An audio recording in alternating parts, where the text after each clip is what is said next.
What is good, YouTube? Quinn Wade basketball analysis coming to y'all with that instant analysis. Today, we're going to talk about the Philadelphia 76ers defeating the Golden State Warriors without Steph Curry and without Draymond Green. The Warriors fall to 14 and 16. They 2 and 14 away, which means they're on the road. Philly, they needed to win this game. They improved to 16 and 12, 11 and 5 at home. Jonathan Kuminga for the Warriors, 7 points, -8 and plus minus, two personal fouls, one turnover, three assists, 1 of 4 from the 3-point line, 3 of 8 from the field. He really defended well.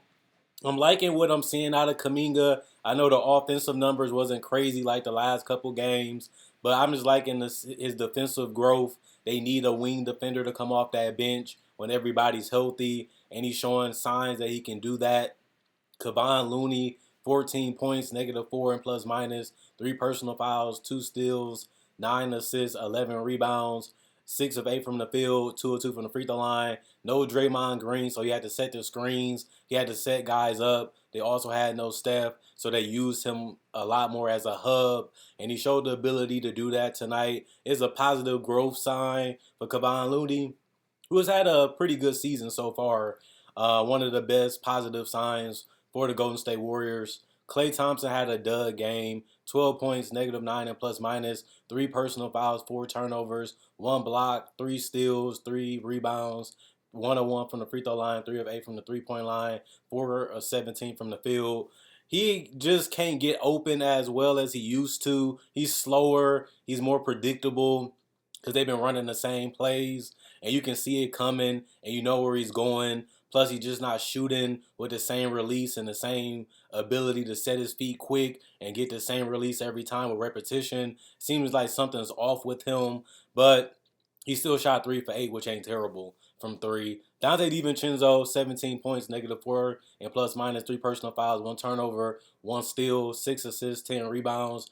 5 of 8 from the 3-point line, 6 of 13 from the field. One of his better games this season. He was one of their big pickups, acquisitions this off season. He hasn't really delivered as being a guy that can defend and be a guy that can score off that bench and play make. He did it tonight, but you want to see it more consistently. Something has really been off with him since he's been drafted. He's supposed to be a guy that can come in and give you 15 points per game off the bench, especially if you put the 25 minutes on it. He just haven't been able to find his stroke.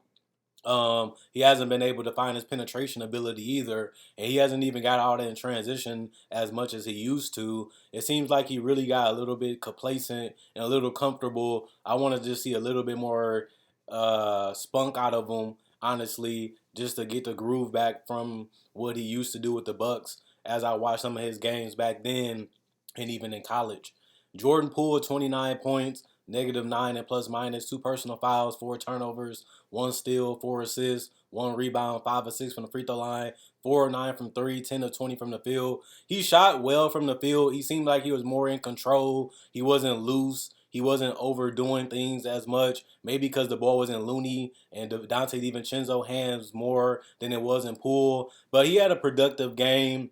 He really was one of the only consistent players tonight. He was attacking the rim, looking for three, coming off screens. I really like the fact that he moved a lot and looked and switched it up all game throughout his offensive onslaught tonight. But I like what I've seen out of Jordan Poole. This was an improvement on his season, which has been a pretty decent one, but you want to continue to see him improve.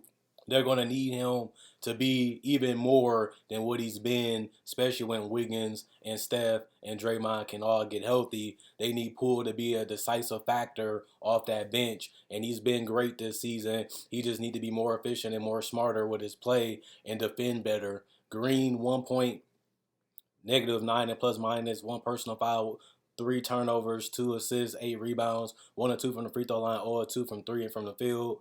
Didn't space the floor well. He's not really a threat out there no more, but he did rebound well. Anthony Lamb, I love what I have seen out of him. 6 points, -6 and plus minus, three personal foul, one turnover, two blocks, one assist, three rebounds, two assists from the 3 point line, two assists from the field. He defends well. He gets up in you. He can cover a lot of space. He's a good help defender. He just got to get his offensive game going. He didn't have a terrible game. He's just very shy when it comes to shooting the ball. He's very passive.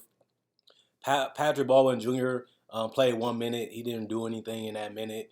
James Wiseman, 6 points, -7 and plus minus, three personal fouls, two turnovers, four rebounds, 3 of 5 from the field. You just want to see him be more faster, more quicker. I don't know if he has the lateral quickness. I don't know if he has the speed, but he definitely has the size to be a threat in the paint. He just don't have the IQ and the know-how on the court, which is understandable because he didn't play much high school or more college basketball. But eventually it has to catch up because they drafted him number 2, and he was supposed to be a pinnacle of what they were supposed to do defensively and help Draymond Green out. But he hasn't been able to do it. Even in his 11 minutes, he had some brain farts and some things that you just can't do. Trying to cheat the game with talent, you got to have skill and know-how, and he just lacks that skill, and that's something they're going to have to instill in him. They've been patient, but how long are you going to have to wait for him to catch the game up?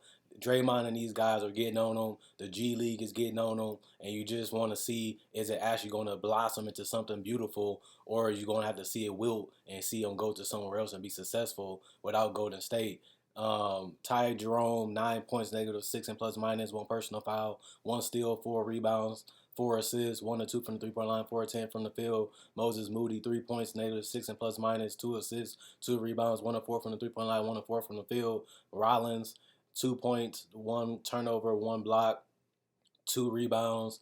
He also was 2 of 2 from the free throw line, 41% from the field as a team, 39% from three, 84% from the field, 48 rebounds, 31 assists, 8 steals, 6 blocks, 17 turnovers, and 21 personal fouls for the team. The Sixers, they outscored them 22-19 in the second quarter, 33-24 in the third quarter, and 30-25 in the fourth quarter. The only quarter they lost was the first quarter, where they got outscored 38-33. Other than that, they defended well, they communicated well, and they just played more harder than the Warriors. They was just more quicker, more spry tonight than the Golden State Warriors, and that was the difference.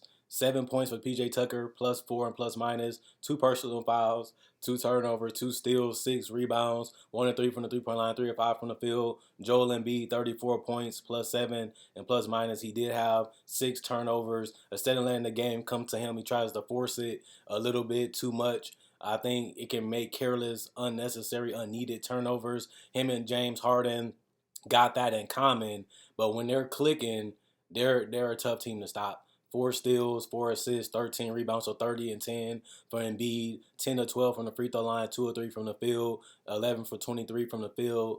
You're going to let Joel Embiid take threes. You rather him take that than a mid-range or a layup or a dunk or the free throws, but he was making them tonight. They was wide open. He had so much space and so much time to set his feet, get his rhythm and his rotation right. It was a practice scrimmage shot, and Joel Embiid knocked him down tonight. Same with James Harden, who had 27 points, +8 and plus minus, four turnovers, four personal fouls, 9 assists, 5 rebounds, 7 of 9 from the free throw line, 4 of 8 from the 3 point line, 8 of 15 from the field. This is a good ball handling game, good patience, good steadiness. I love what I've seen out of Harden, even attacking the basket. He utilizing that mid-range stop and pop now in a floater game again. He used to do that OKC early Houston days. He strayed away from it and got caught up in the step back, which is not a high efficient shot, and he never been a high efficient 3 point shooter. He's been borderline average, and it's good to see him switch it up and mix it up. And I'm glad that he's doing that. It gives you different looks and different coverages that make it easier for guys around you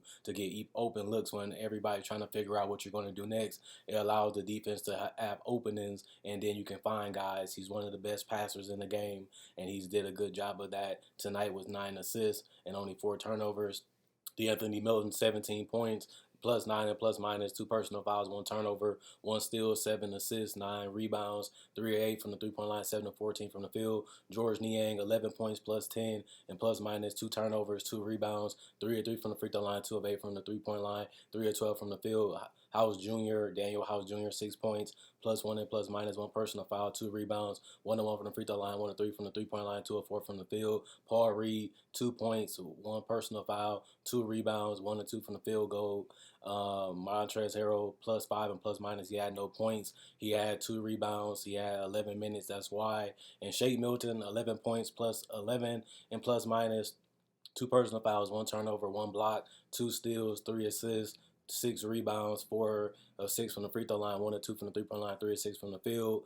And Tobias Harris did not play. Coach's decision. They shot 45% from the field, 39% from 3, 80% from the free throw line. They did have 49 rebounds, 23 assists, 11 steals, 5 blocks, 15 turnovers, 13 personal fouls, and they scored 118 points. This is a great, well-coached game for the Sixers. Other than that, continue to like, show support. Subscribers been flying up. We're still trying to get to 7K before January 1st. Check out my podcast, Basketball Analysis, on AnalysisPlayground.com, on Apple Music, Google Podcasts, and Anchor FM. Also, continue to share. Sharing the videos allowed to be seen by more people. Check out my Facebook page, AnalysisPlayground.com. That'll be in the description. Hit the notification bell to be notified when my videos come out. There you can find the content earlier and quicker, and then you can watch it and eat it up. Thanks for the support. Thanks for the love. Thanks for continued love throughout the 10 years I've been doing this. Quinn Wade, Basketball Analysis, signing out. And I'll be back with the Denver Los Angeles Lakers later tonight.